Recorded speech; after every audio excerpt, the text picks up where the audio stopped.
Good morning, good afternoon, good evening, folks. Michael Zuber, one rental at a time, back with his good friend Matt, the lumberjack landlord. How you doing, buddy? I'm doing well. Now that I've couched those other issues, we're good. Yeah, we had a lit fuse, and hopefully we put it out for Yeah, good. another day. There you Good. go. Well, hey, yeah, there's a big report that comes out tomorrow. National Association of I've Realtor. heard. Yeah, I've been talking about it for 3 or 4 weeks. It's going to be the event, the earthquake that kind of shakes it, and I think negative headlines are just going to go bananas for the next month, if not longer. And there's headlines, and then there's reality.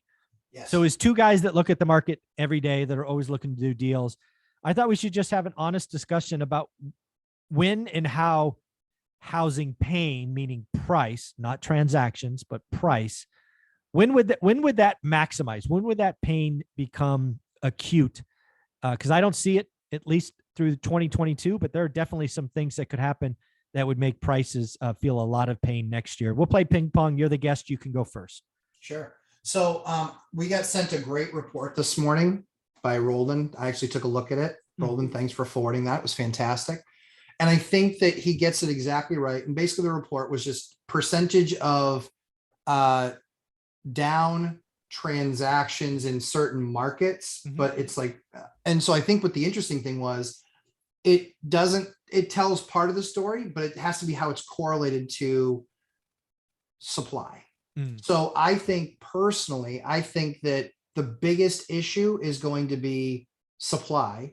Okay. And I don't think we hit that until, I mean, I'm kind of hoping I can buy a house in Vegas this year before Christmas, but if I can't, it'll see the numbers. But I think the biggest contributor to the pain is going to be supply. So let's put some numbers around it. And again, I talk nationally, but everybody should do this in their buy box. So first off, I would coach everybody, please do yourself a favor in your buy box or your city. Go back and figure out what active listings were in 18 and 19. Let's just do that. Okay. Because one of the things that I think is important is, in my world in 2022, you have to get supply north of 18 and 19. Because again, 18 and 19 were still skewed a seller's market. It wasn't wacky crazy, but it was still skewed. So please do yourself a favor. Don't just scream and yell inventory, inventory, inventory. Do the work, figure out 18 and 19. So now nationally speaking, I follow a guy on Twitter, Logan something, which I'm actually going to interview him. I'm so excited. He's from Housing Wire. Very cool. A great guy. Awesome. A lot of great stuff. So he basically has been saying the housing market, nationally speaking, is savagely unhealthy. That's kind of his joke. He's going to say it until inventory goes up. We're roughly speaking at 1.1. He says inventory's got to go between 1.8 and 2.2. So the question to ask yourself is when? Right. When? Is it fast and nutty and we get there by October? Is it a little bit slower and we get there by March? That's a big deal. And again, just to get back to, let's split the difference, call it 2 million. That's back to 18, 19. I think you have to go 25, 30% above that. Yes. So I don't see any way to get from 1.1 to 2.3 in 4 months. So I don't think so. I think it will happen in some markets. Exactly. Look at your market. Your buy, like Phoenix. I've already told you, Phoenix. Through that word. Yeah. That 4-letter word I almost said, but didn't. Pulled it back right on the tongue. Yeah, that one. Yeah, you're in bad shape. But most markets aren't Phoenix. Well, I mean, to give you an example, so Vegas, where I'm shopping, at the low this year, 1,800. Today, 6,700. By October, I think we hit 10,000. Yeah, I think Lebo and I talked about exceeding 9,000 in late August or September. Yeah, I think we get to 10,000 by October. If that's the case, then we are effectively 500%. Yeah.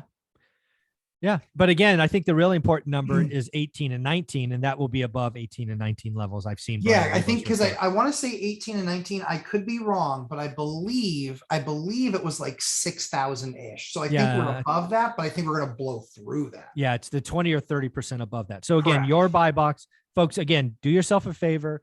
You're shopping in Austin or Nashville or Texas or Tennessee, right? If you want to look at city, great. You want to look at state, great. Figure out 18 and 19 levels because that's your bar. I think you Yep. go 20, 30% above that, pain. Yep. The next one I give you, and I actually got this wrong. I was talking for the longest time that 6% interest rates, 30-year money would break housing. What I forgot to realize, and I should have just known better. This is like Zuber, you're being stupid again, right? Is people just switch to ARMs, and ARMs are still in the 4s. Yep. So I'm now saying ARMs have to get in the 6s, which means Yep. 30-year money have to get in the 8s. We get 5-1, 7-1 ARMs into the 6s. Yeah, that will be a problem. Yep. Right. And well, again, that's going to create, right? So water always finds its level. And so we were in the 6s. It slowed some things down, but some people still had to buy. And because there's no inventory, like it's still it's still a decent market, right? Yeah. You got 3 offers instead of 20. It's still sold. Yeah. Exactly. But when it went into the 6s, we started seeing ARMs popping up in the low 4s or now in the mid 4s. Okay. All right. Now that's water finding its level. People are going to use that product. They went from 2% of the 2020 market, 4% of the 2021 market to now 12% of the 2022 market. Exactly right. Correct. Massive, massive, massive velocity. So I look at that and I say, I agree with you. I think that that's exactly what happens. I think that those adjustable rates, high 5s, low 6s, I think that's what really starts to slow things down because then nobody's buying with an 8%. Yeah. 8% fixed rate. That could be a problem. All right. What's another one for you? I think I would say another one is the pending recession. If we're in recession and we start seeing, job losses and layoffs and things like that, I think that's going to make a big difference. And we're at what, 3.6 now? Yeah, 3.6. Yeah, we're at 3.6 now. 6, 7. 3.6 doubles. Problem. Yeah.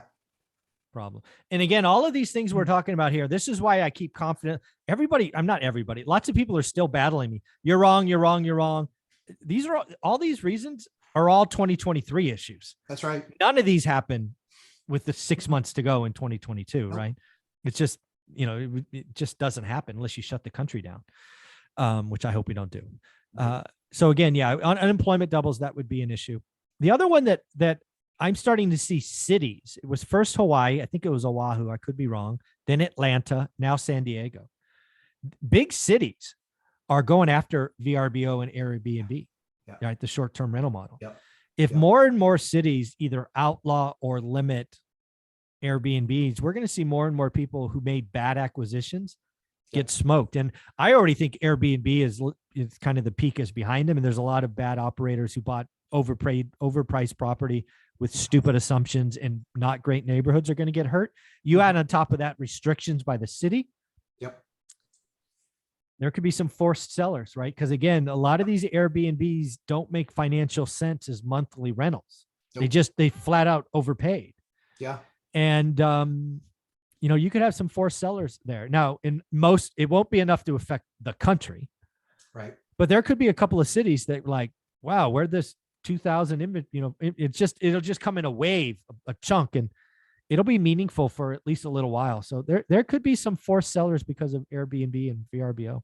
I agree with that. I think they're going to be forced sellers though in region. It's very, and I actually think it's the tertiary market. It's the lake, it's the mountain, it's the whatever. Yeah. The 600, Airbnb at last check had 600,000 units.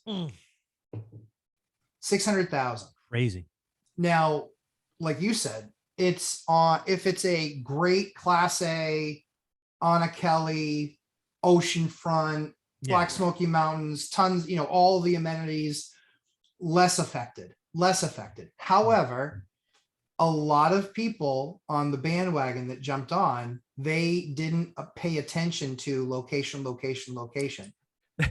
They were like, hey, we're within a half a mile just over the freeway away from location. That's close enough, right? Exactly. No. Horseshoes and hand grenades. Guess which one you're throwing? Yeah. So at the end of the day, I think that we're going to see that make a major impact, but I think it's going to be on a localized level, which is where I think that it makes the market even more lumpy.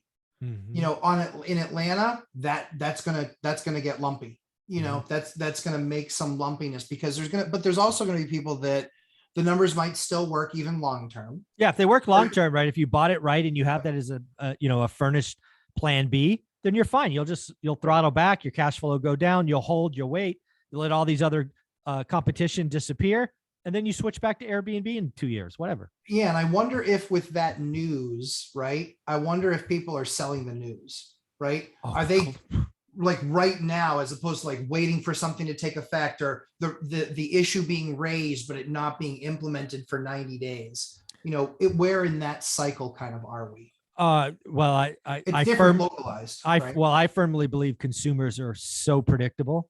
These headlines start coming out, it will be a race to the exits. It could be. Yeah. Certainly in those markets, right? Yeah, right. Very market specific. Yep. Because what does that mean? It's going to be so interesting to see. It really is, because there's so many facets to it, and 660,000 units. That's a lot of units. Yeah, when you back off, right? Again, so 660,000, let's assume half are good and half are bad. Again, you got to assume some number. So now we're talking 330,000. When you step back and realize the entire real estate market does roughly 6 million transactions, it's 5%.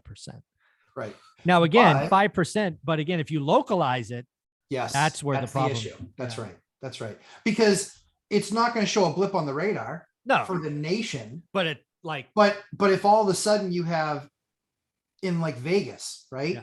You've got 6,000, almost 7,000 inventory. We're thinking we might get to 9 or 10. And let's say there's some Vegas stuff out there. Like you could be at 2x the supply. Well, let's just talk about Phoenix. I think Phoenix is the poster child of this. I think Phoenix has unique problems. They have Open Door, who's cut their teeth there. They dominate the market. They have more than 10% of the active listings and likely more coming. They're also dominating the low end, which is going to skew the median lower. I think Phoenix, I'll say it right here. I think it's the first time I'm saying this. We'll have the lowest, or we'll have the highest negative. I don't know how to say that. We'll have the largest negative number next year. I think Phoenix market will be the largest negative, and it could be double digits. It might be 11 or 12 next year. It will be more than Vegas. Again, I think Vegas it will be more than Vegas. Yeah. Yeah. I think Vegas, again, the structural difference that Brian and I think his name's Mark showed me, two guys in the weeds in those markets, was phenomenal. It was just night and day. Phoenix is structurally low.